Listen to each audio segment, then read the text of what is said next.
할렐루야, 주님의 이름으로 문안드립니다. 다 같이 사도신경으로 신앙 고백하심으로써 수요일 새벽 예배를 시작하겠습니다. 나는 전능하신 아버지 하나님, 천지의 창조주를 믿습니다. 나는 그의 유일하신 아들, 우리 주 예수 그리스도를 믿습니다. 그는 성령으로 잉태되어 동정녀 마리아에게서 나시고 본디오 빌라도에게 고난을 받아 십자가에 못 박혀 죽으시고 장사된 지 사흘 만에 죽은 자 가운데서 다시 살아나셨으며 하늘에 오르시어 전능하신 아버지 하나님 우편에 앉아 계시다가 거기로부터 살아있는 자와 죽은 자를 심판하러 오십니다. 나는 성령을 믿으며 거룩한 공교회와 성도의 교제와 죄를 용서받는 것과 몸의 부활과 영생을 믿습니다. 아멘. 하나님 감사합니다. 우리의 모든 죄를 씻어주시고 예수 그리스도의 보혈과 은혜로 그 사랑으로 우리를 날마다 덧입혀 주심에 감사를 드립니다. 어제도 우리와 함께 하신 하나님, 오늘도 우리와 함께 해주실 믿으며 이 시간 예배로 우리들의 마음과 우리들의 생각과 우리들의 정성을 하나님께 올려드립니다. 예배를 통해 우리를 만나주시고 우리에게 말씀하여 주시고 은혜를 부어주셔서 오늘도 하나님의 살아계심을 확신 가운데 가슴속에 품고 살아가는 우리를 되게 해 주시옵소서. 하나님의 말씀 함께 읽고 나누려고 합니다. 성령 하나님, 말씀 속에 역사하신 하나님을 새롭게 경험한 우리들 되게 해주시고 말씀 속에서 하나님의 비밀을 깨닫는 우리들 되도록 도와주옵소서. 감사를 드리며 예수님의 이름으로 기도합니다. 아멘. 하나님께서 오늘 우리에게 주시는 말씀은 에스라서 9장 5절부터 15절까지의 말씀입니다. 에스라 9장 5절부터 15절까지의 말씀을 제가 봉독해 드리겠습니다. 저녁 제사를 드릴 때에 내가 근심 중에 일어나서 속옷과 겉옷을 찢은 채 무릎을 꿇고 나의 하나님 여호와를 향하여 손을 들고 말하기를 나의 하나님이여 내가 부끄럽고 낯이 뜨거워서 감히 나의 하나님을 향하여 얼굴을 들지 못하오니 이는 우리 죄악이 많아 정수리에 넘치고 우리 허물이 커서 하늘에 미침이니이다. 우리 조상들의 때로부터 오늘까지 우리의 죄가 심함에 우리의 죄악으로 말미암아 우리와 우리 왕들과 우리 제사장들을 여러 나라 왕들의 손에 넘기사 칼에 죽으며 사로잡히며 노략을 당하며 얼굴을 부끄럽게 하심이 오늘날과 같으니이다. 이제 우리 하나님 여호와께서 우리에게 잠시 동안 은혜를 베푸사 얼마를 남겨두어 피하게 하신 우리를 그 거룩한 처소에 박힌 못과 같게 하시고 우리 하나님이 우리 눈을 밝히사 우리가 종노릇하는 중에서 조금 소생하게 하셨나이다. 우리가 비록 노예가 되었사오나 우리 하나님이 우리를 그 종살이 하는 중에 버려두지 아니하시고 바사왕들 앞에서 우리가 불쌍히 여김을 입고 소생하여 우리 하나님의 성전을 세우게 하시며 그 무너진 것을 수리하게 하시며 유다와 예루살렘에서 우리에게 울타리를 주셨나이다. 우리 하나님이여 이렇게 하신 후에도 우리가 주의 계명을 저버렸사오니 이제 무슨 말씀을 하오리이까? 전에 주께서 주의 종 선지자들에게 명령하여 이르시되 너희가 가서 얻으려 하는 땅은 더러운 땅이니 이는 이방 백성들이 더럽고 가증한 일을 행하여 이 끝에서 저 끝까지 그 더러움으로 채웠음이라. 그런즉 너희 여자들을 그들의 아들들에게 주지 말고 그들의 딸들을 너희 아들들을 위하여 데려오지 말며 그들을 위하여 평화와 행복을 영원히 구하지 말라. 그리하면 너희가 왕성하여 그 땅의 아름다운 것을 먹으며 그 땅을 자손에게 물려주어 영원한 유산으로 물려주게 되리라 하셨나이다.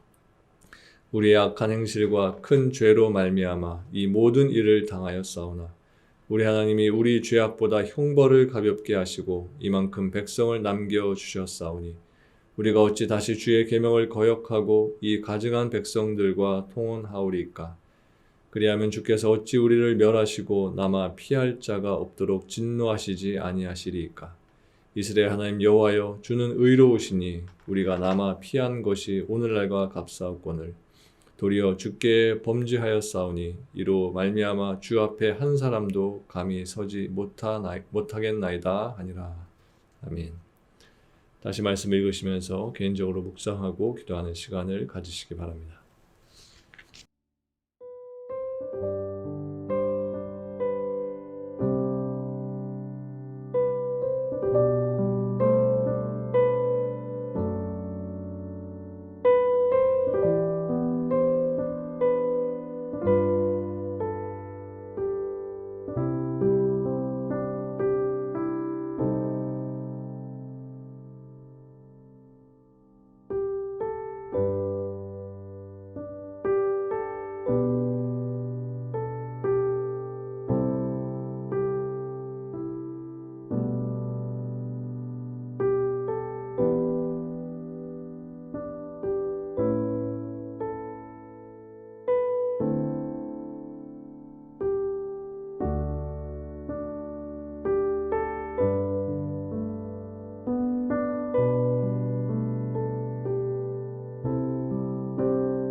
오늘 본문은 이스라엘 공동체의 죄로 인한 에스라의 회개 기도의 내용입니다. 1절 말씀에 보면 에스라는 이스라엘의 죄에 대한 보고를 받고서 기가 막혀 주저앉아 있다가 저녁 제사를 드릴 때 근심 중에 일어나서 하나님을 향해 손을 들고 회개 기도를 했다라고 했습니다. 그런데 2절 이하의 기도 내용을 보면 에스라는 이스라엘 죄를 말하면서 이스라엘이라는 말 대신에 우리라는 복수를 사용하고 있는 것을 보게 됩니다.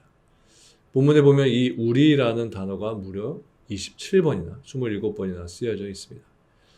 말하자면 이스라엘은 우리라는 이 단어를 사용하면서 범죄한 이스라엘과 자신을 동일시하고 있는 것입니다. 여러분 생각해 보시기 바랍니다. 도대체 에스라가 무슨 죄를 지었나요? 그가 이방 여인을 아내로 취했나요? 아니면 그가 이방의 신을 숭배했나요? 아닙니다. 그는 이스라엘이 범한 죄와는 아무런 상관도 없는 사람이었습니다. 그런데도 에스라는 자신을 죄인의 부류에 포함을 시켜서 우리라는 단어를 쓰면서 회개 기도를 드리고 있는 것입니다. 왜 에스라는 자신을 죄인의 부류에 포함을 시켰던 것일까요? 지도자로서의 책임감 때문이었을까요? 에스라가 자신을 죄인의 부류에 포함시키면서 회개한 것은 바로 선민 공동체 의식 때문이었습니다. 하나님께서는 이스라엘을 하나님의 백성으로 부르실 때 한 명 한 명 개인적으로 각자 부르지 않으시고 이스라엘이라는 민족을 한 단위로 해서 부르셨습니다. 즉 하나님은 이스라엘을 살아도 같이 살고 죽어도 같이 죽는 운명 공동체로서 부르셨다는 것입니다. 때문에 이스라엘 백성의 개인의 죄는 개인의 죄로 끝나는 것이 아니라 그것은 이스라엘 전체의 운명을 좌우하는 공동체적인 죄였던 것입니다. 그렇다면 여러분, 오늘 우리 교회는 어떻습니까? 우리 교회 역시도 운명 공동체입니다. 성경은 교회를 가리켜서 그리스도의 몸이고 성도는 그리스도의 몸의 지체다라고 말씀하고 있습니다. 이것은 달리 말하면 교회는 운명 공동체라는 말인 것입니다. 즉 교회의 구성원인 성도들은 복을 받아도 함께 받고 징계를 받아도 함께 받는 운명 공동체 안에 있다라는 것입니다. 그러므로 성도들은 비록 자기가 죄를 범하지 않았다고 할지라도 교회를 구성하는 성도들 가운데 누군가 죄를 지으면 그 죄를 바로 나 자신의 죄로 여기면서 회개해야 하는 것입니다. 여러분 성도 각자는 나와 너이지만 우리가 그리스도 안에서 한 몸을 이루어서 하나로 연합한 이상 성도는 나와 너의 관계가 아닌 우리라는 하나의 운명 공동체 안에 있게 되는 것입니다. 그리고 본문 6절 이하에서는 본격적으로 에스라의 회개 기도에 대한 내용이 기록되어 있습니다. 먼저 6절에서 에스라는 이렇게 기도합니다. 나의 하나님이여, 내가 부끄럽고 낯이 뜨거워서 감히 나의 하나님을 향하여 얼굴을 들지 못하오니 이는 우리 죄악이 많아 정수리에 넘치고 우리 허물이 커서 하늘에 미침이니이다. 우리는 이 말씀에서 에스라가 이스라엘의 죄악으로 인해 얼마나 부끄러워했는지 짐작을 해볼 수 있습니다. 에스라는 하나님을 향해 얼굴을 들지 못할 정도로 부끄러웠다라고 했습니다. 그리고 7절을 보면 에스라는 이렇게 말합니다. 우리 조상들의 때로부터 오늘까지 우리의 죄가 심하매 우리의 죄악으로 말미암아 우리와 우리 왕들과 우리 제사장들을 여러 나라 왕들의 손에 넘기사 칼에 죽으며 사로잡히며 노략을 당하며 얼굴을 부끄럽게 하심이 오늘날과 같으니이다. 이것은 죄의 결과로서 이스라엘이 하나님의 심판을 받아서 멸망하게 된다는 것입니다. 그리고 많은 백성들이 죽게 되고 또 살아남은 자들은 포로로 잡혀가게 된다는 것에 대해서 말하고 있는 것입니다. 여러분, 자신의 나라가 망한다는 것이 얼마나 수치스러운 일입니까? 그리고 백성들이 포로로 잡혀가서 그곳에서 노예로 산다는 것이 얼마나 큰 수치입니까? 하나님께서 주신 땅에서 쫓겨나게 되고 성전은 이방인들에 의해서 완전히 짓밟히던 이와 같은 사건으로 인해서 이스라엘 역사상 가장 수치스럽고 치욕스러운 일을 겪게 되었던 것입니다. 그리고 10절 이하의 말씀에서는 하나님께서 베푸신 은혜에도 불구하고 이스라엘 백성들이 하나님의 계명을 다시 배반한 데에 대해 어떤 변명도 어떤 핑계도 될 수 없다는 에스라의 고백에 대한 내용이 기록되어 있습니다. 여러분, 죄를 진정으로 깨닫는 사람은 하나님 앞에서 할 말을 잃게 될 수밖에 없고 더 나아가서 겸손하게 나는 죄인입니다 라고 고백할 수밖에 없는 것입니다. 그런데 만약 자신의 죄를 고백하면서도 자기 죄를 변명하려는 태도를 가진 사람은 자신의 죄를 진정으로 뉘우치는 사람이라고 말할 수 없는 것입니다. 우리가 아는 대로 아담과 하와는 하나님 앞에 죄를 지은 후에 자신들의 잘못을 깨닫게 되었습니다. 그러나 그들은 하나님 앞에 자신들의 죄를 고백하면서 용서를 구하지 않았습니다. 대신 그들은 하나님이 두려워서 숨었고 하나님께서 찾아오셨을 때에도 그들은 자신들의 죄를 솔직하게 말하기보다는 변명을 했고 또 책임을 서로 전가하는 태도만을 가졌습니다. 아담은 하나님과 하와에게 죄의 책임을 전가했고 하와는 뱀에게 책임을 전가함으로써 죄의 책임을 모면하려고 했던 것입니다. 그래서 결국 그들은 하나님의 심판을 받고 낙원에서 쫓겨나게 되었습니다. 이런 사실이 보여주듯이 하나님 앞에서 죄를 변명해서 유익이 될 것은 아무것도 없습니다.